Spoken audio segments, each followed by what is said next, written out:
గోధుమ రవ్వతో కట్టు పొంగలి ఈజీగా కుక్కర్లో 10 నిమిషాల్లో చేసుకోవచ్చు. ఈ సింపుల్ బ్రేక్ఫాస్ట్ రెసిపీ ఎలా చేసుకోవాలో చూద్దాము.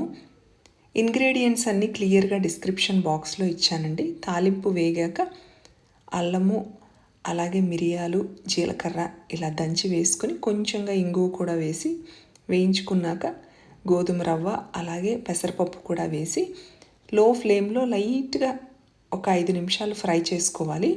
ఇలా చేసుకున్నాక ఇందులోకి 3 కప్పుల నీళ్లు పోసుకుని ఉప్పు వేసుకుని ఉప్పు సరిచూసుకోండి. తర్వాత కుక్కర్ మూత పెట్టి మీడియం ఫ్లేమ్లో 3 నుంచి 4 విజిల్స్ రానిస్తే సరిపోతుంది. మీకు బాగా మెత్తగా కావాలి అనుకుంటే ఇంకొంచెం ఎక్కువ టైం ఉంచండి. ఇదిగోండి ఇలాగ పూర్తిగా ఉడికిపోతుంది.